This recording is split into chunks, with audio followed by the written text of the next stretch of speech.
Iniciamos recordando nada más el tema de la organización anatómica y celular de la corteza. Como ustedes saben, en la corteza nosotros encontramos una distribución horizontal, ¿verdad?, de 6 capas. Sin embargo, hay que recordar que la corteza funciona en columnas, ¿sí? De esta manera, en columnas verticales. Pero en estas 6 capas que existen en la corteza, nosotros podemos encontrar diversos tipos de células. Por ejemplo, tenemos una de las más, digamos, importantes o más abundantes, más visibles en la corteza, son las células piramidales, ¿no? Células piramidales que se denominan así por la forma triangular que tiene el soma. Y las células de Betz, que son estas células gigantes, vienen a ser una variante de este tipo de célula piramidal. Y al ser una célula tan grande, una de sus funciones va a ser justamente la comunicación intracortical y la comunicación con otras áreas del sistema nervioso, de tal manera que sus axones terminan formando algunas vías de importancia.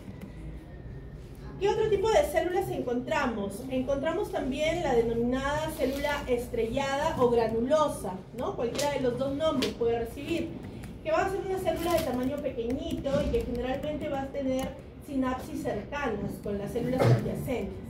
Tenemos también otra célula denominada célula horizontal o células de Cajal, que establecen también conexión con las dendritas de las células piramidales.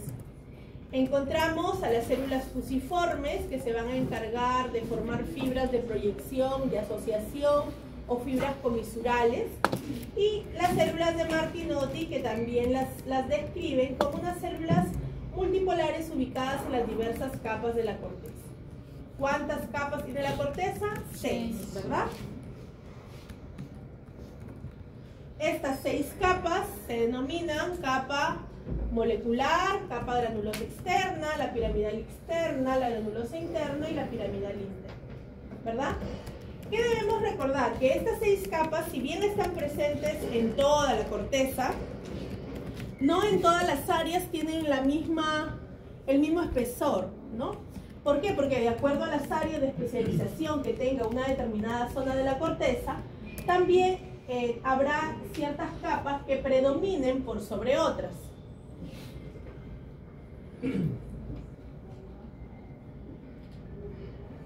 Entonces, ¿qué más debo recordar? Debo tener en cuenta que a estas capas de la corteza llegan fibras aferentes y se forman fibras eferentes, ¿cierto?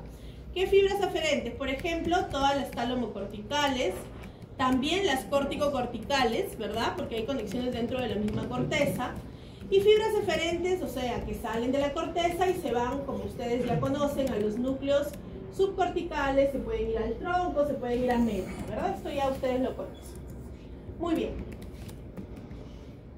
Si bien nosotros estudiamos en la corteza, digamos, histológicamente, sabemos las células que existen, cómo están distribuidas en esas 6 capas, yo les decía que las capas pues tienen diverso espesor, cada una de estas láminas, de acuerdo a la funcionalidad que cumplen en la corteza. Y resulta que para poder estudiar las funciones de la corteza cerebral, entonces se hizo un mapeo, ¿no?, de la corteza en áreas funcionales que vienen a ser las áreas de Brodmann. Y estas 52 áreas de Brodmann me permiten que yo pueda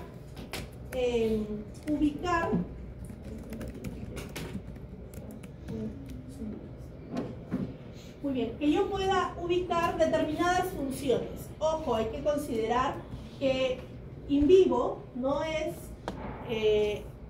tan fácil, o no es que yo solamente en una área de la corteza específica encuentre esa función, ¿no?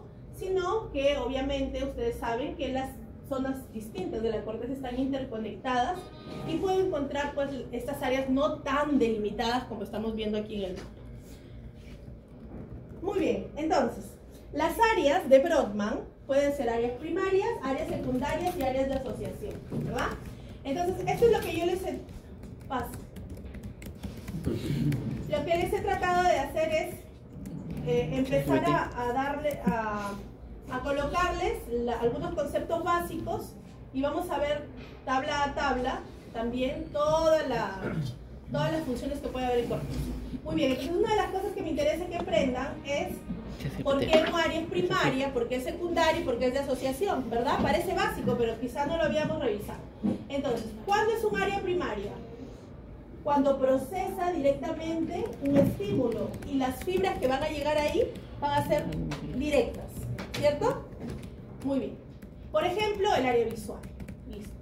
Cuando hablamos de áreas secundarias, también llamadas de asociación unimodal, cuando nosotros tenemos el procesamiento de un solo estímulo, pero puede ser sensorial y motor. Por ejemplo, el área visual secundaria. Detecta forma, detecta color, pero solamente estamos viendo visión, nada más. ¿Ok? Por eso es unimodal, o también se le conoce asociativa unimodal. Entonces, las áreas secundarias, recuerden, solamente un tipo de estímulo. Varias cosas, pero de un tipo de estímulo. Y las áreas de asociación son áreas de integración multimodal. Eso quiere decir que a un área de asociación, ¿qué va a llegar? Va a llegar estímulos diferentes. Y yo puedo, por ejemplo, en el área parietal posterior, ver que se unen visión, que llegan ramas de tacto y que llegan ramas que me dan la ubicación en el espacio. Entonces estoy integrando diversos estímulos, ¿ok? Entonces, esa es la diferencia en la denominación. ¿Por qué yo le digo primaria? ¿Por qué le digo secundaria? ¿O por qué le digo de asociación? Entonces, si hablamos de las áreas primarias, para mencionar las más importantes, tengo a la corteza motora primaria, ¿no? El área 4 de Brodmann, que como ustedes saben y observan ahí, está ubicada en la circunvolución precentral del lóbulo frontal. En esta área, que es el área motora primaria, genera movimientos voluntarios. ¿Y qué voy a encontrar ahí? Neuronas piramidales. Muy bien. Incluidas las células gigantes de Betz. Esta área se proyecta hacia la médula espinal vía el fascículo que ustedes ya conocen, que es el folículo córtico-espinal. Muy bien. Y tiene una organización somatotópica, es decir, de acuerdo a la distribución corporal, formándose de esta manera el homúnculo motor. Muy bien. Así como tengo un área motora primaria, también tengo un área somatosensitiva primaria, ¿verdad? Esta área somatosensitiva primaria generalmente se relaciona con las áreas 1, 2 y 3 de Brodmann y la vamos a encontrar en la circunvolución postcentral. A esta área va a llegar información táctil, información propioceptiva, información nociceptiva. ¿Quiénes son las vías aferentes? La vía lemniscal y la vía espinotalámica. También va a tener una organización somatotópica, pero aquí ya no se forma el homúnculo motor, sino el homúnculo sensitivo, que tiene algunas variaciones, ¿verdad?, respecto al homúnculo motor. Si hubiera una lesión en esta área, yo puedo encontrar pérdida de la discriminación táctil o alteraciones de la propiocepción. ¿Qué otra área primaria tengo? La de la corteza visual primaria, área 17 de Brodmann, en la fisura calcarina. Esta recibe información del cuerpo geniculado lateral y va a procesar los elementos de la visión. Ojo, también se considera que tiene una organización retinotópica. Si hubiera lesión, yo puedo encontrar escotomas, pero también podría encontrar ceguera, ¿verdad? Una ceguera cortical. ¿Qué otra área tengo? La auditiva primaria, relacionada con las áreas 41 y 42 de Brodmann, ubicado en el lóbulo temporal, en el giro temporal superior. ¿De dónde va a recibir aferencias? Del cuerpo geniculado mediano, ¿no? Le correspondería del cuerpo geniculado mediano. Y va a procesar las características del sonido. ¿Qué cosa? Frecuencia, intensidad y la localización del sonido. Y como está relacionado con el sonido, tiene una organización tonotópica. Si estuviera lesionado, entonces voy a encontrar alteraciones en la localización del sonido. Muy bien. Las áreas secundarias, dentro de las más importantes o las que tenemos, son el área supramental y premotora, que son áreas secundarias, el área somática secundaria, la visual secundaria y la auditiva secundaria, ¿verdad? Dijimos que estas son secundarias porque son unimodales, es decir, solamente van a estar relacionadas con un solo tipo de estímulo, pero lo pueden interpretar de una forma más compleja. Muy bien, entonces, ahí están, áreas secundarias. área visual, auditiva, somatosensorial y motora. Ahí están las áreas de Brodmann con las que se relacionan, ¿no? Área visual secundaria, 18 y 19 de Brodmann. O el área auditiva, el área 22 de Brodmann. Así. La ubicación anatómica, que ustedes ya la han revisado, y vamos con las funciones. El área visual secundaria, ¿de qué se va a encargar? De interpretar forma, color, movimiento, la profundidad. El área auditiva secundaria, que analiza el patrón auditivo, ya hay que tener en cuenta que esta área va a estar relacionada también con el área de Wernicke, porque ahí nosotros interpretamos el lenguaje hablado. El área somatosensorial, ¿de qué se va a encargar? De integrar estímulos táctiles y propioceptivos. ¿Para qué? Para que nosotros podamos codificar nuestro esquema corporal y sepamos en qué parte del espacio está ubicada cada una de nuestras estructuras corporales. Y el área motora secundaria, que en realidad engloba dos, la premotora y la motora suplementaria, se va a encargar de, respecto al movimiento que estaba en el área motora primaria, esta área motora secundaria se encarga de planear, de coordinar, de programar ese movimiento y se activa justo antes de iniciar el movimiento. Área de asociación.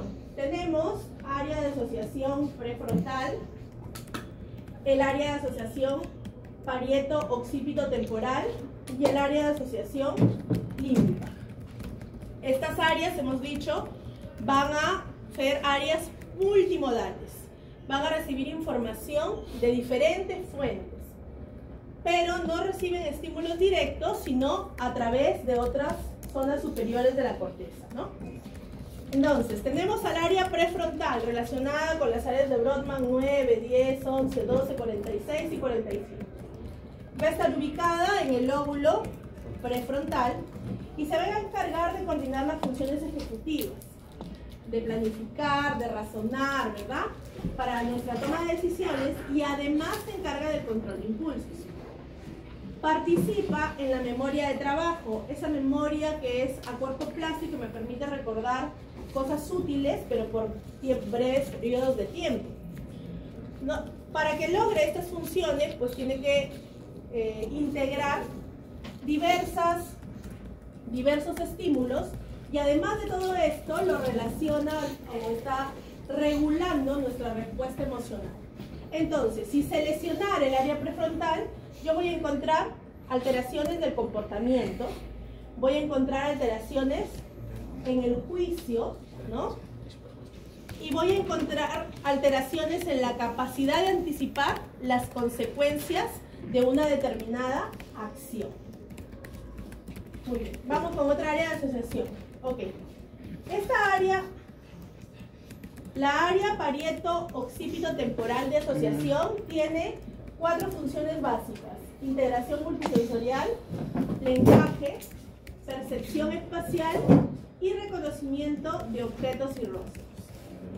Esas vienen a ser sus 4 funciones básicas. Entonces, integración multisensorial, ¿por qué? Porque en esta área que llega información visual, llega información auditiva, llega información somatosensorial. Entonces, integra. ¿Qué más? En esta área también vamos a encontrar relación con el lenguaje. Ojo, y aquí tenemos que considerar que funciona de acuerdo al hemisferio dominante, ¿cierto? El hemisferio dominante en la mayoría de las personas suele ser el hemisferio izquierdo. Respecto a la percepción espacial, también tiene esta función, pero esta función va a estar más relacionada, ojo, en la misma área, pero en el hemisferio no dominante, ¿ok? Misma área de asociación, pero hemisferio no dominante. Y por último, el reconocimiento de objetos o de rostros, cuya lesión, ya vamos a ver también el área específica más a detalle, cuya lesión se denomina prosopagnosis. Muy bien, dentro de esa área parieto-occipito temporal podemos encontrar el área parietal posterior, ¿verdad? El área parietal posterior es importante porque justo ahí, dentro de toda esa área grandota que era la parieto-occipito temporal, la parietal posterior se va a encargar de la integración, de esta primera función de integración de la que hablábamos, porque ahí es donde llega la información visual, espacial y somatosensorial.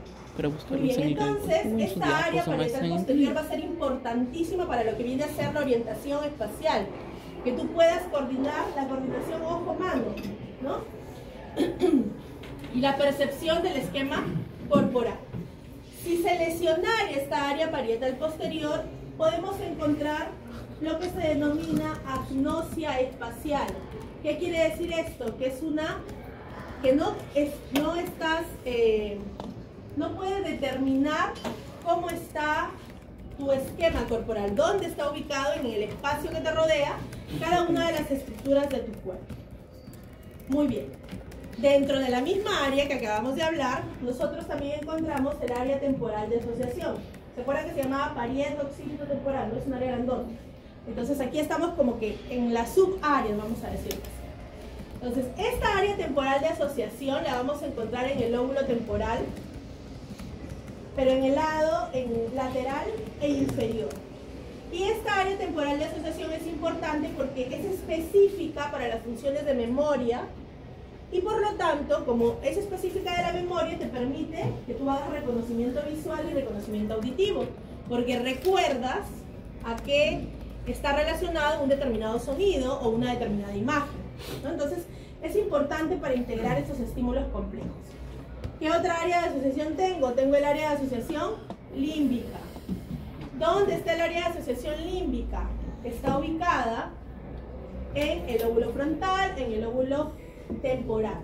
Exactamente, ahí está la corteza del cíngulo, la corteza parihipocampal, y además hay que recordar que como esta área de asociación límbica va a estar relacionada con el sistema límbico y por lo tanto tendrá conexiones con hipocampo, con amígdala y con la corteza orbitofrontal. Si está relacionada con el sistema límbico, sus funciones tendrán que estar relacionadas con las emociones, ¿cierto? Entonces, vamos a encontrar ahí la regulación de emociones, la regulación del comportamiento por motivación, va a estar relacionado con la memoria declarativa porque tiene conexiones con el hipocampo, influencia en la toma de decisiones en base a una emoción, modula el estado afectivo y nuestra respuesta al estrés. Entonces, si se lesionara, yo puedo encontrar una persona con apatía, o sea, que no tiene motivación para hacer las cosas, o puedo encontrar una persona con agresividad, ¿no? Con miedos inadecuados. También podría encontrar amnesia anterógrada, ¿no? La incapacidad de sumar recuerdos nuevos. Si es que, además de esta área, o si es que está relacionada su conexión con el hipocampo. Muy bien. Y el área específica para el reconocimiento de caras, que viene a ser la cara inferior del lóbulo temporal, ¿verdad? En esta zona que nos permite reconocer un rostro familiar o reconocer un rostro nuevo, ¿no? Esta área va a ser más predominante en el hemisferio derecho, generalmente, y la lesión, o sea, la incapacidad de reconocer rostros se denomina prosopagnosia.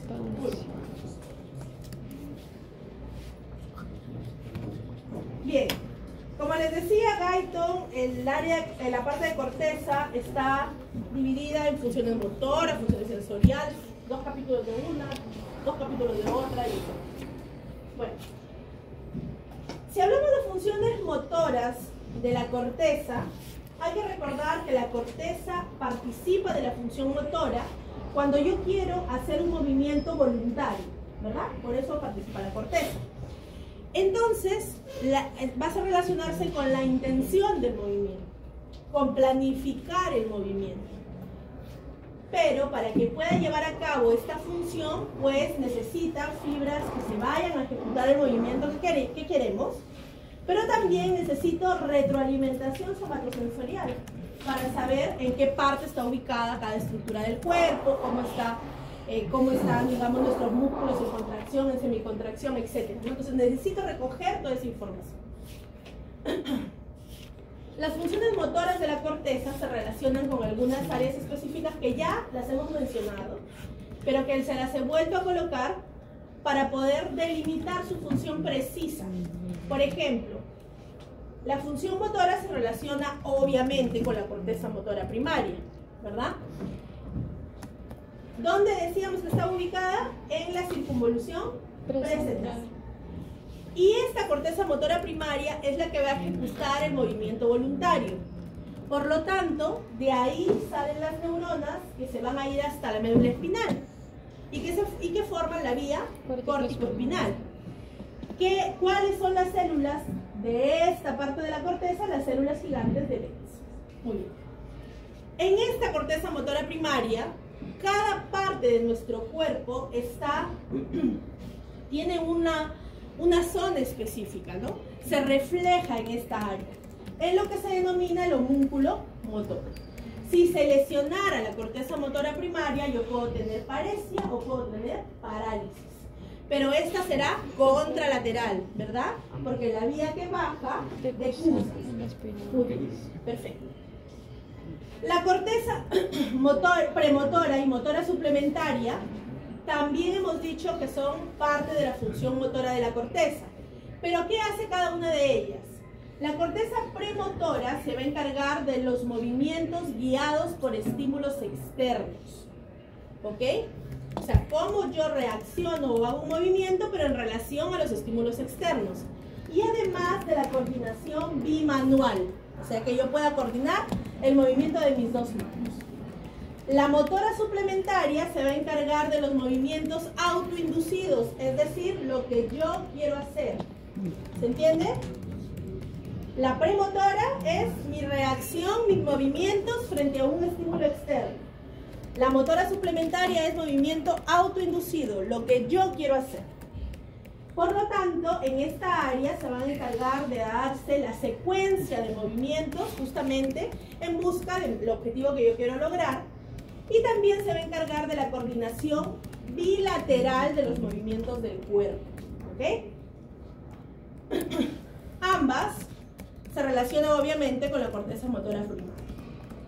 Y luego tengo la de asociación, que era la prefrontal, ¿verdad? La prefrontal motora. Como este es un área de asociación que integra estímulos, se va a encargar de modular. Entonces, modula la selección del movimiento según el contexto, según la meta, el objetivo, la experiencia previa. Se va a relacionar con las funciones ejecutivas motoras. Y además tiene relación con el sistema límbico. Entonces, verán ustedes que esta básicamente es un área de modulación del movimiento. Ok, decíamos que perfecto, en esta área, en esta corteza motora, nosotros obviamente pues va a encargarse del movimiento voluntario. Pero para que esto suceda, decíamos que tiene que recogerse información somatosensorial, ¿cierto? Entonces, hay un rol sensorial presente en nuestros movimientos. ¿Qué áreas de la corteza van a aportar información? La 1, la 2, la 3, la 5 y la 7 de Broad. Entonces, estas permiten ajustar el movimiento, porque van a enviar sus proyecciones hacia las áreas motoras y hacia las áreas subcorticales para que pueda modular el movimiento de acuerdo a esa retroalimentación somatosensorial que me está aportando de información. Si hablamos de corteza y de movimiento, pues tendremos que recordar, ¿verdad?, los circuitos subcorticales que ustedes ya conocen, que son expertos, porque ya lo han visto, que son los circuitos de ganglios basales y los circuitos cerebelosos, ¿cierto? Los circuitos de ganglios basales que me permiten iniciar un movimiento, modularlo y luego automatizarlo, o los circuitos cerebelosos que me permiten la coordinación y la corrección de los movimientos en tiempo real. ¿Qué más debemos recordar? Seguimos recordando la unidad pasada. Si hablo de corteza y estamos hablando de movimiento, tendré que acordarme pues de las vías que están relacionadas con esto. ¿Qué vías? La córtico-espinal, la córtico-vulvar, la córtico-espinal relacionada con los músculos del tronco y de las extremidades, la córtico-vulvar relacionada con los músculos de la cara, de la cabeza, del cuello, ¿no? Muy bien. Listo, entonces hasta ahí funciones de la corteza. ¿Se entendió? La idea, como les decía hoy, es que ustedes un poco sistematicen todo lo que seguramente han venido a estudiar. Funciones sensoriales. Cuando nosotros hablamos de las funciones sensoriales, hay que recordar que la corteza va a recibirse toda la información que viene de los estímulos de los sentidos, ¿verdad? Y que aquí nosotros hacemos una percepción consciente de ese estímulo que recogió nuestro receptor periférico, ¿cierto? Y esta información, la corteza permite que la organicemos, que la hagamos consciente, que la interpretemos. Para esto tengo varias áreas de la corteza relacionadas con otras funciones sensoriales. Primero, la corteza somatosensitiva primaria, que ya dijimos que estaba en la circunvolución posterior o central. Aquí llega información de tacto, de temperatura, de dolor, de propiocepción. Tiene una organización somatotópica, es decir, nuestro cuerpo va a estar ahí nuevamente graficado en lo que se denomina homúnculo sensitivo. Luego tenemos a la corteza visual.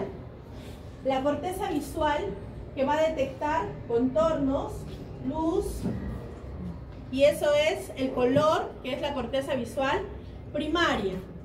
Tengo también la secundaria, que me va a interpretar movimiento, forma, reconocimiento visual. ¿Qué otra área sensorial tengo? La auditiva, pues, ¿no? La que se encarga de los estímulos auditivos. Área 41, analiza frecuencia e intensidad. ¿Por qué? Porque es la auditiva primaria. Y luego tengo la que interpreta, ¿cierto? Área 42, área 22. Interpreta el lenguaje, interpreta los sonidos. Otro sentido, el olfato. Entonces tengo mi corteza olfatoria localizada en la corteza piriforme. Esta procesa olores y está conectada al sistema límbico.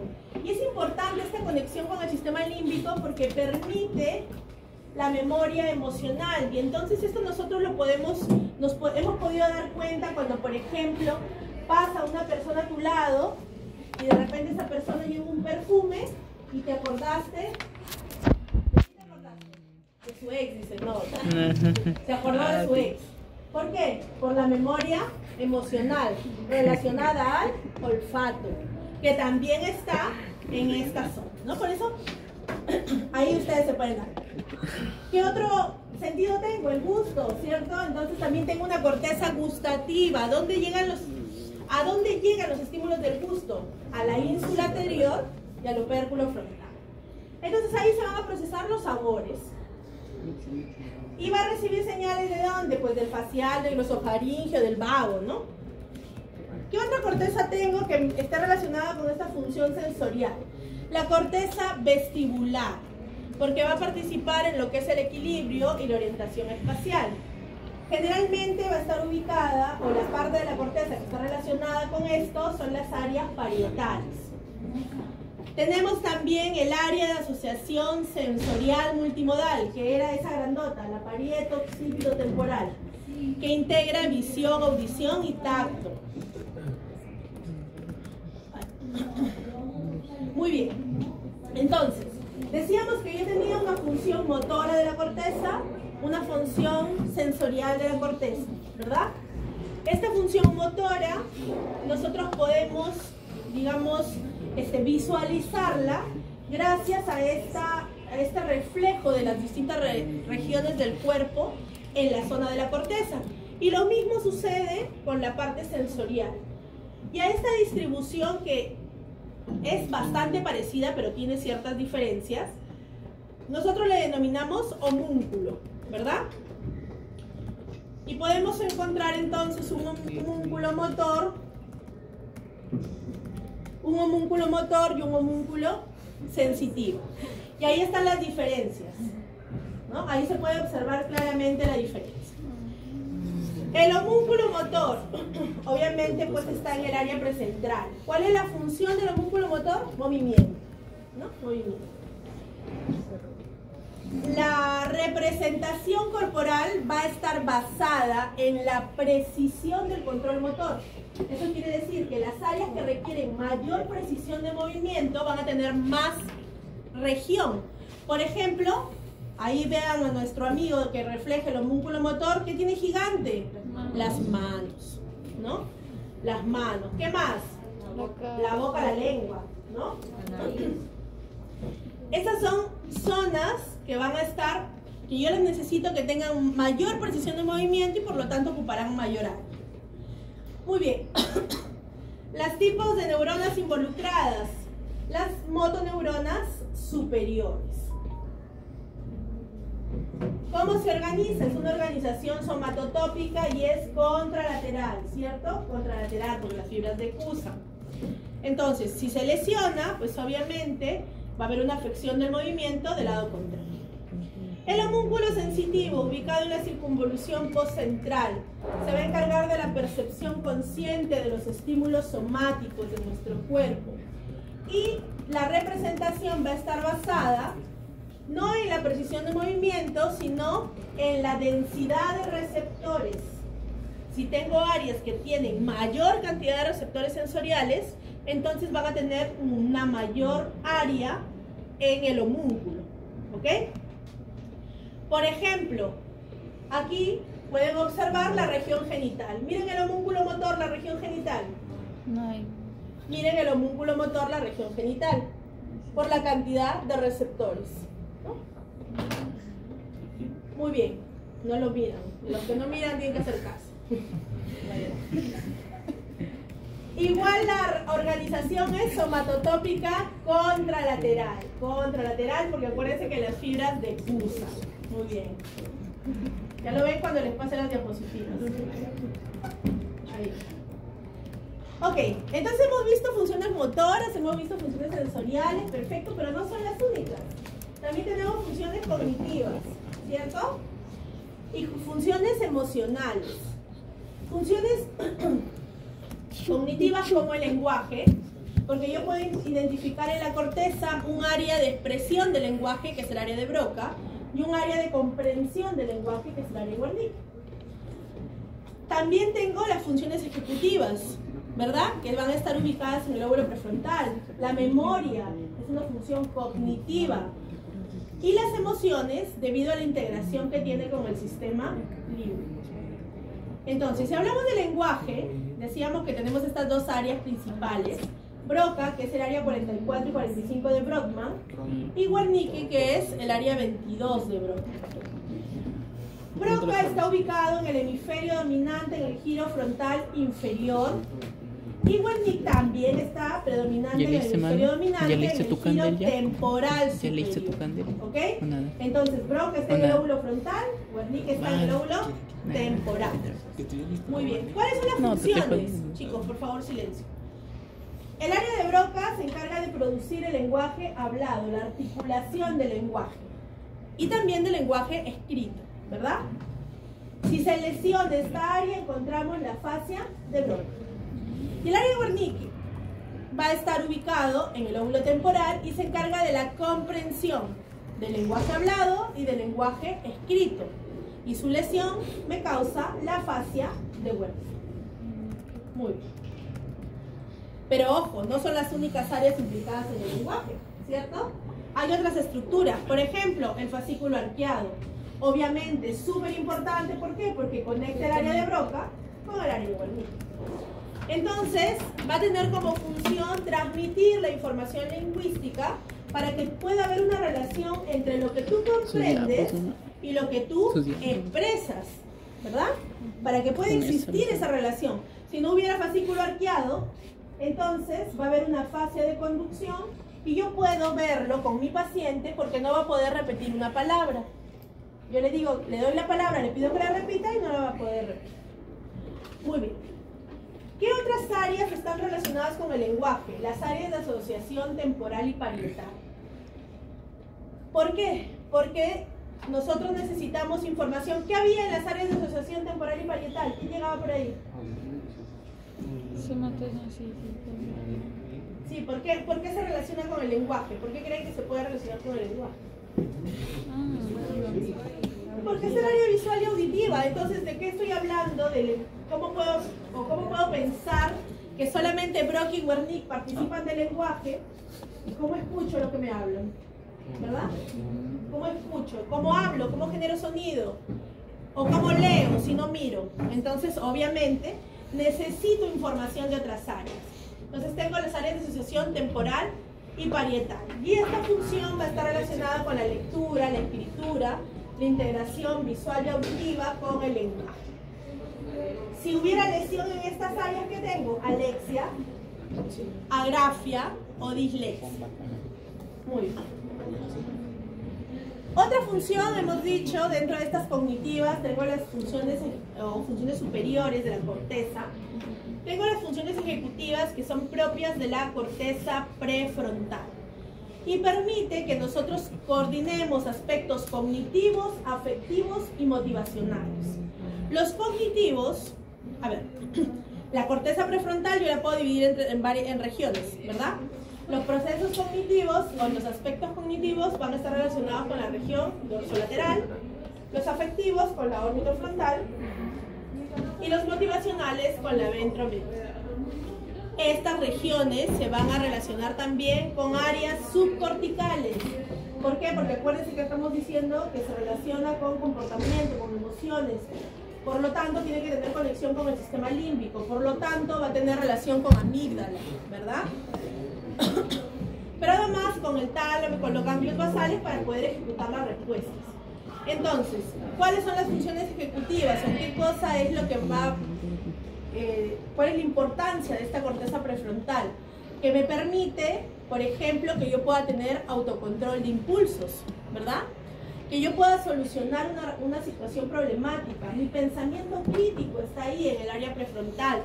Mi capacidad de empatía con las demás personas, que yo pueda reconocer una emoción y responder a esa emoción adecuadamente, está en el área prefrontal. Si yo veo a una persona triste, pues yo no voy a reírme, ¿no?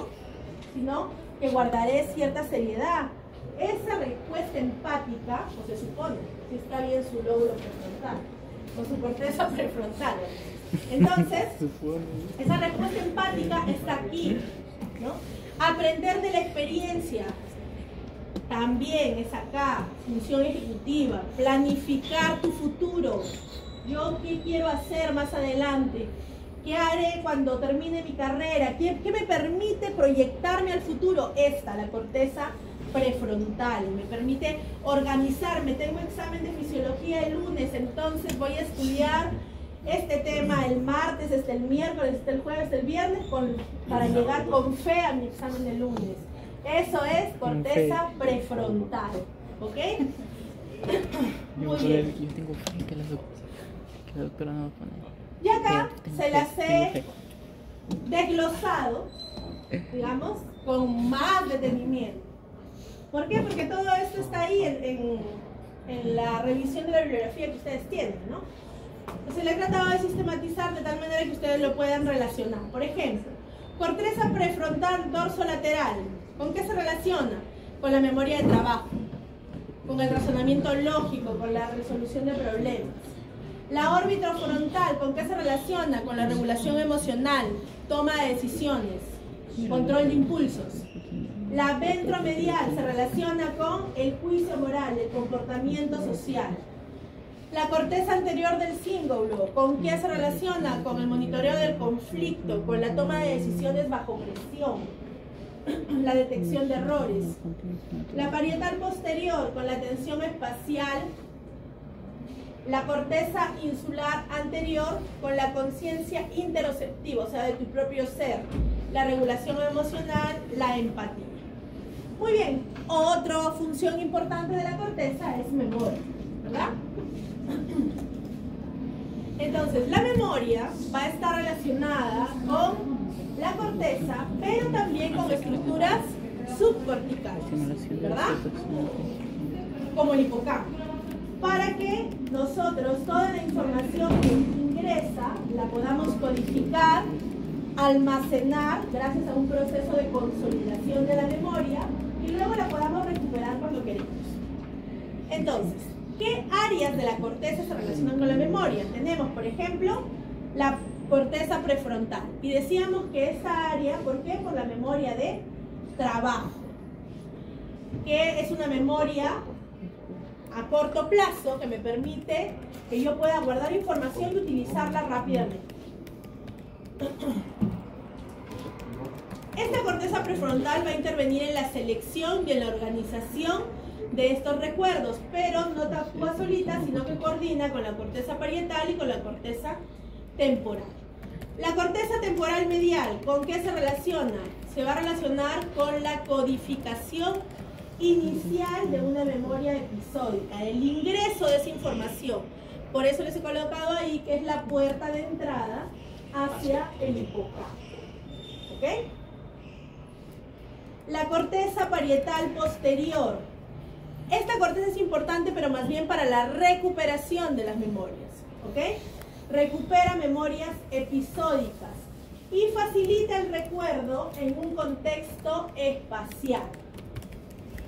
Ojo, la corteza parietal posterior me permite evocar los recuerdos de forma consciente. ¿Ok? Cuando yo quiero recordar algo a propósito, vamos a decirlo así. La corteza de asociación temporal se va a encargar de almacenar la memoria semántica y participa en la evocación verbal y en el reconocimiento visual. Seguimos, corteza órbitofrontal. ¿Por qué está relacionada con la memoria? Porque este relaciona memoria con emociones. Entonces, participa, la corteza órbitofrontal, decíamos que estaba en el área prefrontal, ¿cierto? Y decíamos hace un momento que esa área se encargaba de que nosotros podamos decidir en base a una experiencia pasada. Y si tú vas a tomar una decisión en base a una experiencia pasada, quiere decir que tienes que acordarte, pues, ¿no? Tienes que acordarte de la experiencia pasada para que no tropiece con la misma piedra. Entonces, eso es la corteza órbitofrontal. ¿Ok? Muy bien. Permite o cumple esta función gracias a la conexión que va a tener con la amígdala y con el sistema límbico. Otra área de la corteza, la cingulada posterior, también integra el contenido emocional. Aquí vamos a encontrar relación con la memoria episódica emocional y se activan los recuerdos autobiográficos. ¿Ok? Cuando tú quieres recordar episodios de tu propia vida. No quiere avanzar. Ahí está. Muy bien, a ver. Otro concepto que ustedes han visto ahí en su bibliografía es memoria a corto plazo, a mediano plazo y a largo plazo, ¿cierto? Muy bien. ¿Cuándo hablamos de memoria a corto plazo? Cuando dura segundos o minutos. Una memoria a mediano plazo si dura de minutos a horas y a largo plazo si dura pues días, meses o tu vida entera, ¿no? Memoria a largo plazo. Muy bien. La memoria a corto plazo requiere circuitos de reverberación neuronal, porque yo necesito que la información llegue y rápidamente retorne, ¿verdad? Tiene una alta reversibilidad. ¿Por qué? Porque yo ahorita aprendí algo, lo usé y ya está, se acabó. No me acuerdo para más adelante. No es de fisio, no es de fisio. Esta no lo usamos. Aquí, ¿qué estructuras se relacionan? La prefrontal, las áreas de asociación temporoparietal. A mediano plazo, para que sea una memoria a mediano plazo, yo ya necesito algunos cambios bioquímicos. Necesito que haya síntesis de proteínas para que haya nuevas sinapsis. Y aquí van a estar relacionadas la corteza prefrontal, la amígdala y el hipocampo. Y la de largo plazo, ya no solamente es fosforilación de proteínas para incrementar la sinapsis, sino acá hay cambios en la estructura sináptica y síntesis también síntesis de nuevas proteínas para que esta memoria se consolide y se quede ahí guardadita por la mayor cantidad de tiempo, ¿no? La estructura relacionada para la consolidación de esta memoria es el hipocampo y áreas de la corteza como la corteza temporal y la corteza frontal están relacionadas con esta memoria a largo plazo. Y obviamente pues tiene baja reversibilidad, ¿no? Porque ya queda ahí y ya no debería olvidarse. Hemos hablado hace un momento de memoria de trabajo, ¿cierto? La memoria de trabajo es una forma de memoria de corto plazo. Se los he colocado para que ustedes puedan, para que no haya confusiones en la terminología. Entonces, la memoria a corto plazo, decíamos, yo retengo temporalmente por segundos o minutos una información. Pero cuando yo hablo de memoria de trabajo es que yo retengo esa información por segundos y minutos para una tarea. Por ejemplo, el mozo que llega a atenderte a tu mesa cuando estás en el restaurante. Tú le dices, no sé, tráigame, no sé, a ver, ¿qué quieres pedirle al mozo? Un cuy, ya. Tráigame un cuy te va a preguntar, ¿con papas o con mote? Con papas. Te va a preguntar, ¿y qué quiere para tomar? Coca-Cola y Inca-Cola. No sé, Coca-Cola. ¿Qué más? Ya, con un tamal. Ok, perfecto, con un tamalito. Listo. Entonces, luego se va el mozo a la cocina y tiene que decirle, ya, saca un cuy con papas, un tamal. Va y trae la Coca-Cola y te deja todo, ¿no? Y luego se va y se va a otra mesa y vuelve a pedir otro pedido y así. Esa información del cuy con papas, tamal y Coca-Cola, ¿ustedes creen que el mozo la va a guardar todo el resto de su vida? No, eso es memoria de trabajo. Recibo la información, por unos segundos o minutos la uso y la desecho. Es una memoria a corto plazo, pero se denomina memoria de trabajo porque la estoy utilizando para una tarea específica. ¿Ok? Muy bien. La capacidad de la memoria a corto plazo es limitada, la de trabajo también es limitada. El procesamiento en la memoria a corto plazo, el procesamiento activo, no necesariamente hay procesamiento activo. En la memoria de trabajo sí. Yo necesito procesamiento activo porque lo voy a usar para una tarea. Las estructuras cerebrales involucradas en la memoria a corto plazo, la prefrontal, en la de trabajo también. En la memoria a corto plazo también la parietal, y en la memoria de trabajo las redes o la integración frontoparietal. Muy bien, entonces la memoria de trabajo es un tipo de memoria a corto plazo, para estar claros, pero es cuando yo uso la información que he retenido para cumplir con una tarea específica. Muy bien, esto también han visto, ¿verdad? Ahí en el libro nos habla de memoria positiva y memoria negativa. Muy bien. ¿Cuándo hablamos de memoria positiva? Cuando se refuerza una conexión o cuando es útil la información. Y como es útil, entonces vamos a retener esa información por mayor cantidad de tiempo. ¿Qué se requiere? Se requiere la potenciación sináptica de largo plazo, ¿verdad?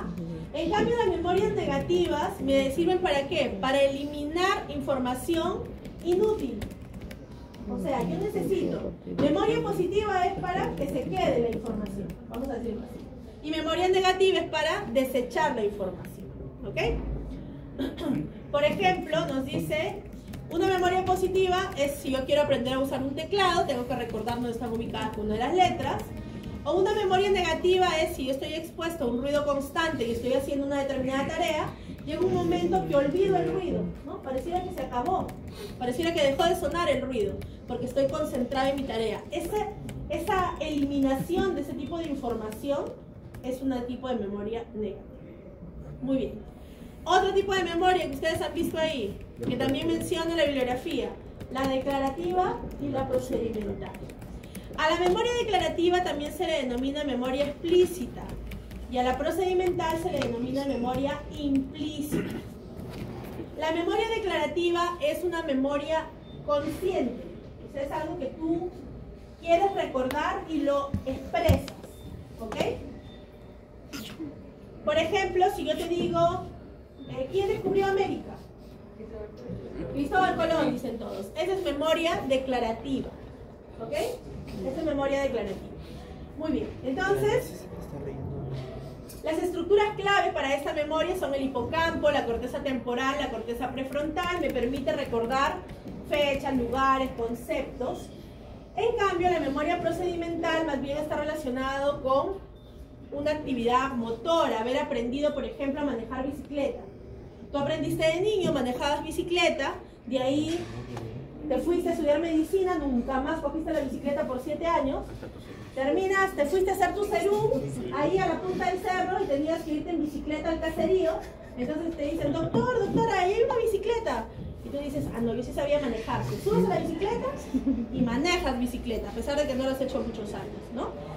Esto gracias a esa memoria procedimental. Entonces no es que no sabes ni cómo lo haces. Dime cómo se maneja bicicleta. No lo puedes expresar, ¿verdad? Porque no es una memoria declarativa. Es algo que tú sabes hacer. Que tu cuerpo sabe cómo moverse para manejar bicicleta. Porque es una memoria procedimental. ¿Ok? Muy bien. ¿Y qué estructuras están relacionadas? Ganglios basales, cerebelo y la corteza motora.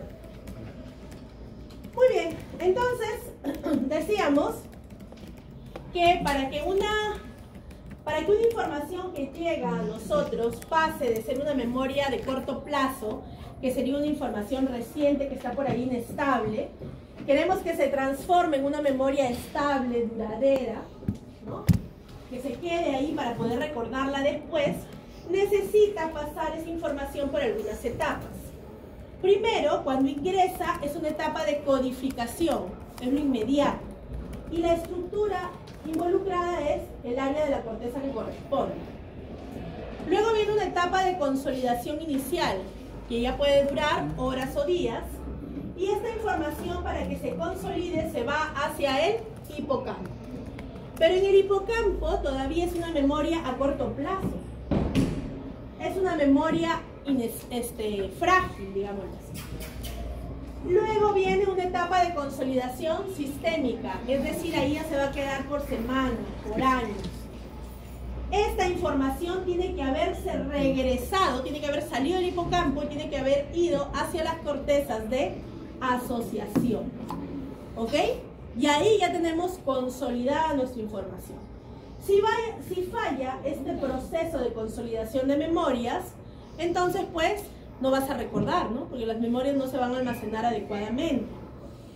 Se va a producir amnesia anterógrada. ¿Por qué? Porque no vas a ser capaz de incorporar recuerdos nuevos. ¿Cuáles son los mecanismos biológicos clave para esta consolidación de la memoria?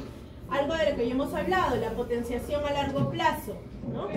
Que viene a ser el aumento de una eficacia sináptica. ¿Por qué? Porque repetimos esa sinapsis continuamente. La síntesis de proteínas para tener nuevas conexiones sinápticas, cambios estructurales en la sinapsis que me permiten consolidar memorias a largo plazo. Activación de algunos genes y crecimiento sináptico. Entonces, esta nueva información que llega dispersa pasa, hemos dicho, al hipocampo y luego regresa a la corteza ya organizada, consolidada y se queda ahí por mucho tiempo. Pero para que esto se dé es importantísimo el sueño, ¿verdad? Eso quiere decir que tienen que dormir, porque si ustedes se la pasan estudiando fisiología en la madrugada y no duermen, por eso no se acuerdan de nada en el examen, ¿no? Ahí está la explicación fisiológica del problema. ¿Por qué? Porque durante el sueño profundo, en la fase no REM y durante el sueño REM, se organizan los recuerdos. Entonces yo necesito dormir para que toda la información que puedo haber recogido y estudiado se reorganice. ¿Ok? Si no duermo, entonces no voy a poder consolidar mis recuerdos adecuadamente, no voy a poder organizarlos. ¿Y qué pasa? Miren sobre todo con qué tipo de memorias, con las memorias declarativas. ¿Y cuál es la memoria declarativa? La que tú tienes que dar datos, ¿no? La que tienes que dar fechas, cuando te pregunten en el oral mañana, a ver, dime qué es memoria a corto plazo y no te acuerdas, ¿por qué no dormiste?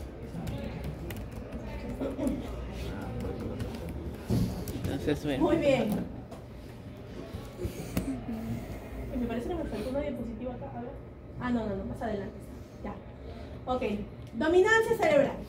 Decíamos que si bien el cerebro tiene, o nuestra corteza tiene funciones motoras, tiene funciones somatosensoriales, estas de aquí pueden diferir, digamos, en su ubicación principal debido a la dominancia de algunos hemisferios, ¿no?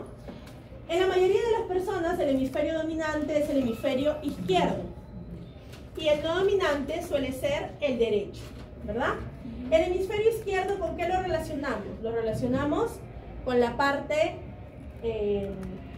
digamos, del lenguaje, ¿no? De las ciencias, ¿verdad? Y el hemisferio derecho lo relacionamos más con el arte, la música, etc. ¿Verdad? Ojo, ¿por qué decimos funciones del hemisferio izquierdo y el derecho? Porque estamos pensando en la mayoría de las personas, ¿ok? Pero en realidad no es función del hemisferio izquierdo y derecho, en realidad es función del dominante y del no dominante. Y a pesar de que estos predominan, igual necesitan estar interrelacionados, ¿no? Entonces, por ejemplo, el hemisferio dominante, frente a la escritura o la lectura, me va a analizar los símbolos, las letras. Pero el hemisferio no dominante me permite interpretar el contexto de una situación, los gestos. Si hablo de la matemática, el hemisferio dominante me da el pensamiento lógico y el no dominante me permite la estimación, la intuición. Si hablo de la habilidad motora, el dominante controla la mano dominante, ¿verdad? Será el hemisferio izquierdo en las personas diestras, cuya mano dominante será la mano derecha. Y el hemisferio no dominante se va a encargar más de la coordinación bilateral. En cuanto a la creatividad, es principalmente función del hemisferio no dominante, que usualmente suele ser el derecho, pero ya les he dicho que no es absoluto. Muy bien, las lesiones en el hemisferio dominante me pueden dar afasias, me pueden dar alexias, me pueden dar agrafias. Y las lesiones en el hemisferio no dominante me pueden dar alteraciones del reconocimiento emocional, un síndrome de negligencia espacial, prosopis. Muy bien. Ok. ¿A qué nos referimos con esos términos? ¿Qué es afasia? Es una alteración del lenguaje por un daño en la corteza. Puede ser de Broca, puede ser Wernicke, por ejemplo, ¿no? Agnosia. ¿Qué es agnosia? La dificultad para reconocer un estímulo.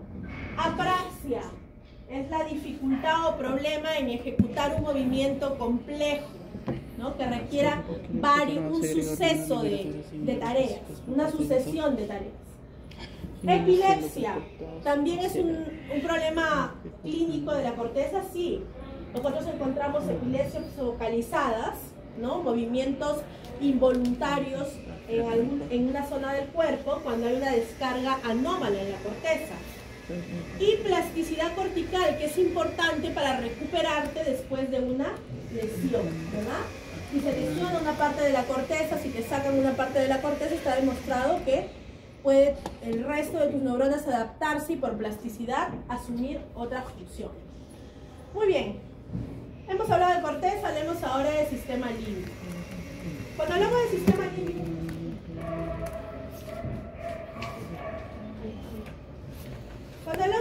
límbico, hay que recordar que aquí nosotros lo relacionamos mucho con las emociones, ¿verdad?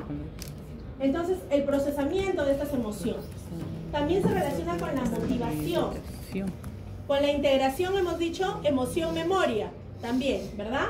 Con la empatía. ¿Qué estructuras se encuentran en el sistema límbico? La amígdala, por ejemplo. ¿Con qué se relaciona? Miedo, agresión, memoria, emoción. El hipocampo consolida las memorias declarativas. La corteza del cíngulo, que también forma parte del sistema límbico. Aquí encuentro la regulación emocional, la capacidad de atención, mi respuesta emocional al dolor. La corteza orbitofrontal. Aquí encuentro la relación con el juicio. Aquí está la relación con la toma de decisiones emocionales. La corteza entorrinal y parihipocampal, que viene a ser, hemos dicho, la puerta de entrada a la memoria. Los núcleos septales y los cuerpos mamilares, donde vamos a encontrar relación con la motivación, con los procesos de recompensa y con la memoria gracias a la activación del circuito de Papez. Y este circuito de Papez tiene como función la regulación emocional y la consolidación de la memoria. Entonces, decíamos que por la corteza hipocampal llegaba, ¿no? Era la puerta de entrada. Llega la información al hipocampo, se va por el fornix, llega al hipotálamo, los cuerpos mamilares, luego al núcleo anterior del tálamo, luego a la corteza del cíngulo. Este es el circuito de Papez. Este de aquí, este central. Este circuito se va a encargar, como ustedes observan, responde a ¿qué? A un estímulo emocional. Y se traduce en una experiencia emocional y en una respuesta corporal a esa experiencia emocional, ¿no? Y me permite además consolidar las memorias justamente relacionadas con este componente emocional. Una memoria que yo una situación que yo la relaciono a una emoción, generalmente va a quedar mejor consolidada. Es decir, cuando yo la quiera recordar, la voy a recordar más fácil. Cuando está relacionada a una emoción. Que cuando yo estoy consolidando un recuerdo que no implica ninguna emoción. Por eso es que hay teorías, de repente, si ustedes revisan teorías de aprendizaje, ¿no? Que recomiendan que nosotros estimulemos ciertas áreas de la corteza para que podamos consolidar mejor los recuerdos. Incluso, si nosotros hemos visto que el área temporal está relacionada con el tema de memoria, hay teorías del aprendizaje que me indican que yo puedo sumarle, por ejemplo, olores, ¿no? Para poder recordar mejor. O si yo hago varios estímulos, o sea, si no hago solamente estímulos visuales, sino también auditivos, sumo mayor cantidad de estímulos y eso me permite también consolidar mejor. Muy bien.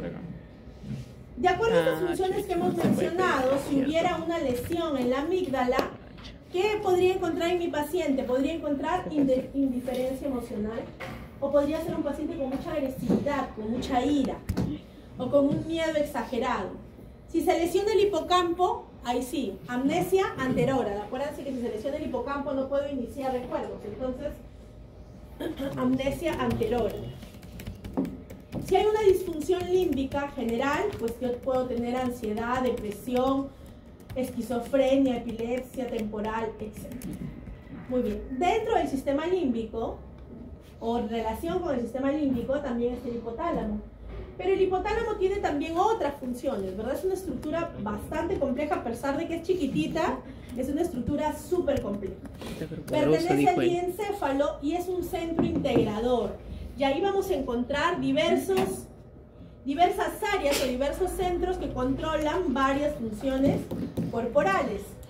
Va a tener relación con el sistema límbico, pero también con la hipófisis, ¿cierto? Relación con el sistema endocrino y con el tronco encefálico. El hipotálamo, si yo lo veo en su relación con el sistema límbico, va a recibir proyecciones de la amígdala, del hipocampo y de la corteza del cíngulo, pero también recibe aferencias de otras áreas, como de la retina o del tronco encefálico. Y además manda señales al tálamo, al tronco encefálico, se relaciona con el sistema nervioso autónomo y con el sistema endocrino. Muy bien, va a regular diversas funciones corporales, gracias a que en su interior encontramos diversos núcleos hipotalámicos, ¿verdad? Tengo, por ejemplo, el núcleo supraquiasmático, que se encarga de ¿qué? De los ritmos circadianos, ¿no? Es nuestro reloj biológico. El núcleo preóptico, que se encarga de la regulación térmica y de la conducta sexual. El núcleo paraventricular y supraóptico, que son núcleos relacionados con el sistema endocrino para la hormona antidiurética y la oxitocina. El núcleo ventromedial, donde está el centro de la saciedad. El lateral, donde está el centro del hambre. Y los cuerpos mamilares que se relacionan con la memoria, que los hemos visto hace un ratito en el circuito de Papez. Muy bien. Funciones del hipotálamo en relación con el sistema límbico, las emociones. ¿Por qué? Porque hay reacciones viscerales, ¿verdad? Frente a una emoción hay taquicardia, hay miedo, sudoración. Motivación. Te motiva a mover tu cuerpo, a realizar una determinada acción frente al hambre, ¿verdad? Si te da hambre, te vas a buscar comida. Esa motivación de moverte a buscar comida o de hacer las acciones que correspondan es función hipotalámica. O de buscar agua si tienes sed. O de buscar pareja, También. Memoria, relacionada con el circuito de Papez. Y la conducta, porque va a intervenir en el instinto, ¿no? Y en la agresividad, como respuesta de una emoción. Muy bien. Entonces el hipotálamo tiene funciones para la regulación de la homeostasis, ¿verdad? Porque regula la temperatura, el hambre, la sed, el sueño. Tiene funciones relacionadas con el sistema nervioso autónomo porque regula presión arterial, ritmo cardíaco, digestión. Tiene relación con el sistema endocrino por su relación con la hipófisis anterior y la hipófisis posterior. Y esta hipófisis pues secreta otra serie de hormonas que controlan el resto del organismo. También es un capítulo entero. Con la conducta emocional y motivacional, gracias a esta conexión con el sistema límbico, y el ritmo circadiano por el núcleo supraquiasmático. Muy bien, nuevamente vemos las funciones y en qué lugar están ubicadas.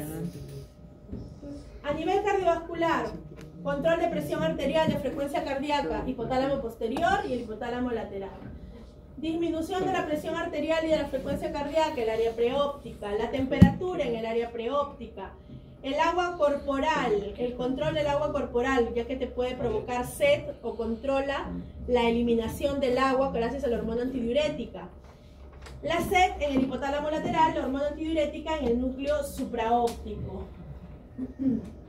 La contractilidad uterina y la secreción de leche por las mamas, por la acción de la oxitocina, en relación con el núcleo paraventricular. Función gastrointestinal, el hambre, el hipotálamo lateral. Se opone al deseo de comida, es decir, el centro de la saciedad, el núcleo ventromedial. La deglución, los cuerpos mamilares. Muy bien. Sigamos. Y ahí está, es lo mismo. No vamos a pasar, ahí se los vuelvo a colocar. Muy bien, lesiones. Lesiones con relevancia clínica. Nos llegamos a sus funciones, vemos.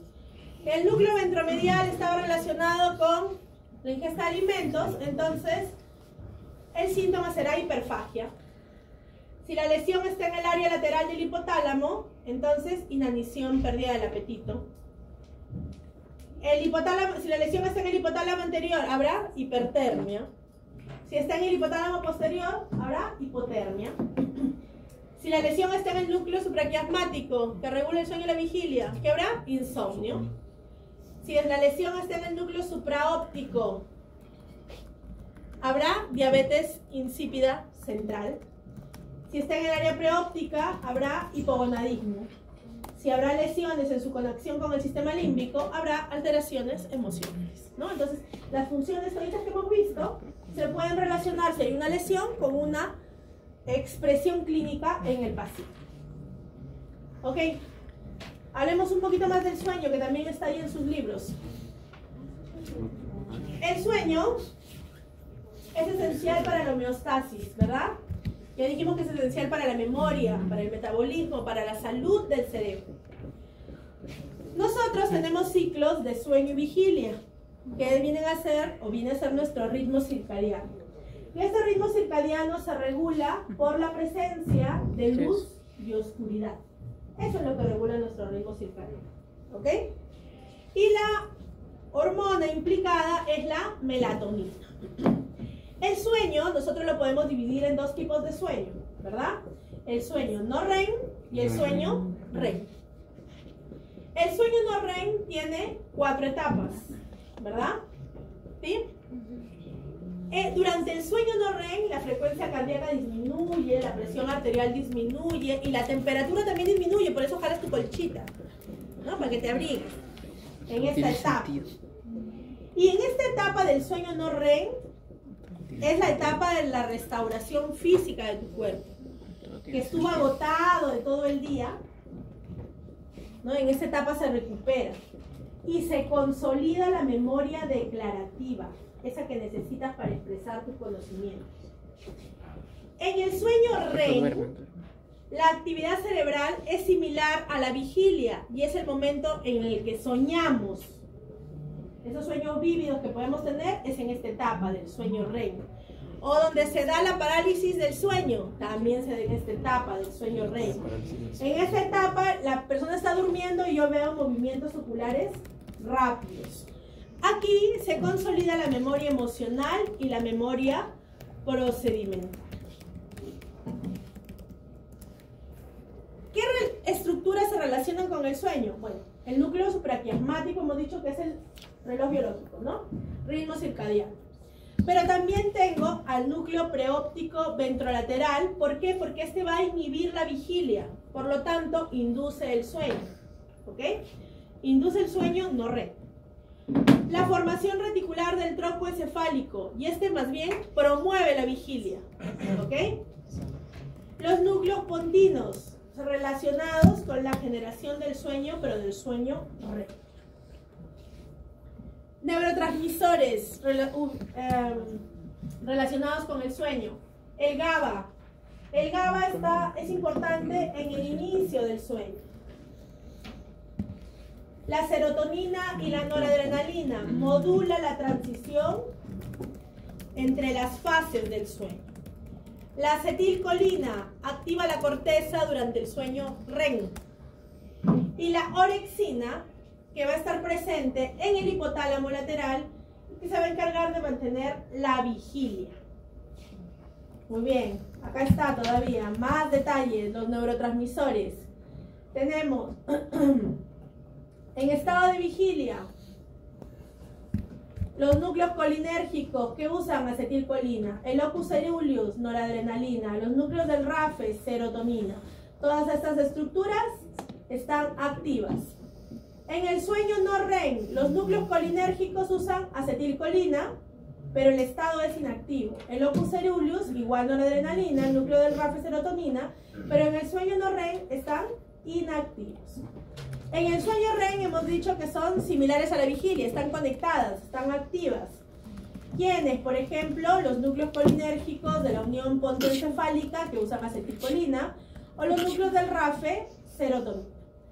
El locus coeruleus sí utiliza noradrenalina. Ahí está. Muy bien, listo. Nos falta el último tema. LSR.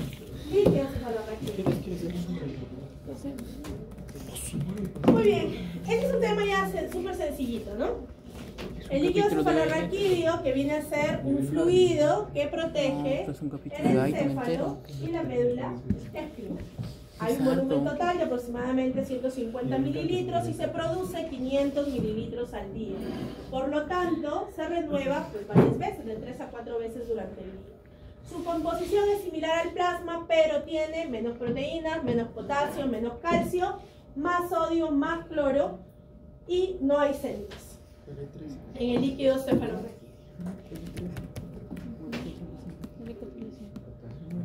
¿Quiere avanzar? ¿Ya se alcanzó?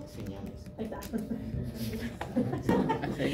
Funciones: amortiguador, ¿verdad? Como una protección mecánica. Una estabilidad química, ¿va? En el entorno neuronal. Elimina desechos metabólicos, permite la distribución de hormonas, de los neurotransmisores y participa en el sistema linfático, de la limpieza cerebral. Muy bien, ¿dónde se produce? 70% en los plexos coroideos, ubicados en el tercer y cuarto ventrículo. Muy bien. 30% en el epéndimo y en el espacio perivascular. La producción se da gracias a un proceso activo en el que va a haber secreción de sodio, cloro y agua. Listo, perfecto. Ahí se produce. ¿Y dónde se absorbe? Se absorbe en las vellosidades aracnoideas. Y se va hacia el seno sagital superior. Esta absorción va a estar regulada por la presión, ¿verdad? Por la presión del líquido cefalorraquídeo. Y la presión normal es de 10 a 15 milímetros de mercurio con la persona en decúbito. Ok, ¿cómo circula el líquido cefalorraquídeo? Se produce en los plexos coroideos, luego pasa hacia los ventrículos laterales, luego se va por el aductor de Monro y llega al tercer ventrículo, se va al acueducto y llega al cuarto ventrículo, sale por las aperturas medial, lateral y al canal medular y llega al espacio subaracnoideo. Finalmente a la cisterna magna y hay dos direcciones. Se va al espacio subaracnoideo espinal para la reabsorción o asciende a la cisterna también para la reabsorción y se reabsorben estas vellosidades aracnoideas, ¿no? Esa es la circulación. Esto es fácil. Muy bien. ¿Con qué situaciones clínicas puedo relacionar a las funciones o al líquido cefalorraquídeo? Bueno, cuando se acumula excesivamente, yo hablo de hidrocefalia. Si hay una infección que llega hasta esta área, hasta el líquido cefalorraquídeo, y que obviamente pues altera las meninges, las inflama, meningitis. Y yo observaré ya en el líquido cefalorraquídeo cambios inflamatorios, ¿no? Presencia de células inflamatorias.